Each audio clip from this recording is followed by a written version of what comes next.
નમસ્કાર, જય હિન્દ, જય ભારત. હું યુવરાજ જાડેજા. શિક્ષકો પાસે ડોનેશનના નામે લાંચ માંગવામાં આવે તો એ વિકાસ માટેનું દાન, અને શિક્ષકો એ લાંચ આપવાની ના પાડે તો એ પક્ષ વિરોધી કૃત્ય. આવું હું નથી કહેતો, એ આ ભારતીય જનતા પાર્ટીનો લેટરપેડ કહે છે. જેમાં જોવા જઈએ તો છોટાઉદેપુરની SF હાઈસ્કૂલ ખાતે જે લાંચ માંગવામાં આવી હતી, જેનો વિરોધ શિક્ષકોએ કર્યો, તો એ લાંચના આક્ષેપો પરથી ધ્યાન હટાવવા માટે શિક્ષકોને ભાજપ વિરોધી કહેવાનું ફરમાન એ આજે ભાજપના લેટરપેડ ઉપર એ આજે સામે આવ્યું છે. શિક્ષકોને પક્ષ વિરોધી પ્રવૃત્તિ કરવામાં આવી છે. શિક્ષકોની આજે પ્રવૃત્તિ છે ને શિસ્ત વિરોધી પ્રવૃત્તિ કરવામાં આવી કહેવામાં આવી છે.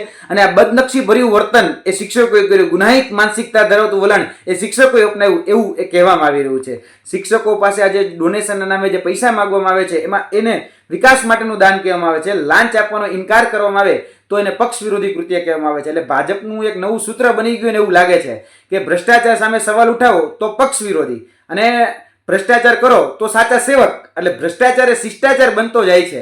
મારે એ ભારતીય જનતા પાર્ટીના વર્તમાન જે નેતાઓ, જે સત્તાધીશો છે નગરપાલિકાના, અને એ સંચાલકો છે શાળાના, એને કહેવાનું કે ક્યાં ગઈ એ વિચારધારા શ્યામા પ્રસાદ મુખર્જીની, ક્યાં ગઈ વિચારધારા અટલ બિહારી વાજપેયીની, જે અત્યાચાર સામે, જે અન્યાય સામે લડવાની એક કહી શકાય કે જુનૂન એ ઊભું કરતા હતા. આજે એ શિક્ષકોએ તમારી વાસ્તવિક છબી જ્યારે છતી કરી, તમારી જે ખરેખર જે અરીસો હતો એ અરીસો તમારી સામે ધર્યો, તો આજે તમારા પેટમાં તેલ રેડાણું, તમારા પેટમાં ક્યાંક ચૂક આવી. એટલે કહેવાય ને કે દુખે છે પેટમાં પણ કૂટે છે માથું. એ ભારતીય જનતા પાર્ટીની આ વર્તમાન જે આ લેટર જે છે એ લેટર એ સાબિત કરે છે કે પક્ષને આ જે લેટર છે ને એ કોઈ પક્ષને બદનામ નથી કરતો, પરંતુ તમારી વાસ્તવિક જે છબી છે ને એ છબીને છતી કરે છે. એટલે ભ્રષ્ટાચાર ઢાંકવા શિક્ષકોને તમે દેશદ્રોહી કહી શકો ને, એ માનસિકતા સુધી તમે જઈ શકો છો. અને આ જે લેટર જે છે એ લેટરમાં એવું કહેવામાં આવ્યું છે કે તમે શિસ્ત, એટલે કે શિક્ષકોએ શિસ્ત વિરોધી પ્રવૃત્તિ કરી. તો મારે એ નેતાઓને પણ પ્રશ્ન કરવો કે જેને આ લેટર પેડ ઉપર લખ્યું છે કે શિસ્ત વિરોધી આ પ્રવૃત્તિ કરવામાં આવી છે,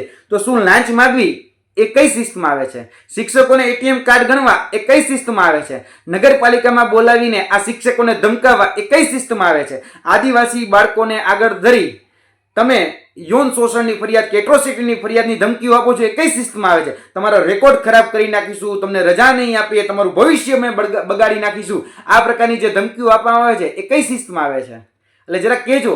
અને આ લેટર ઉપરથી એટલું તો સાબિત થાય છે કે આક્ષેપો, જે આરોપો હતા એ સાચા છે. કારણ કે જે હંમેશા જે ભારતીય જનતા પાર્ટીની જે માનસિકતા રહી છે બંધારણ વિરોધી અને આદિવાસી વિરોધી, અને શિક્ષક ક્યારેય કોઈ પક્ષનો હોતો જ નથી. શિક્ષકને નોકરી સરકારે આપેલી છે, બરાબર? અને આ જોવા જઈએ તો આ માનસિકતા ઉપરથી એ વાત છતી થઈ જાય, લેટર ઉપરથી વાત છતી થાય છે. પેલું કહેવાય ને કે ચોર કી દાઢી મેં તિનકા, ચોર કી દાઢી મેં તિનકા. આ ઉલ્ટા ચોર કોટવાલ કો ડાટે, એના જેવી બોખલાહાટ એ બોલી રહી છે.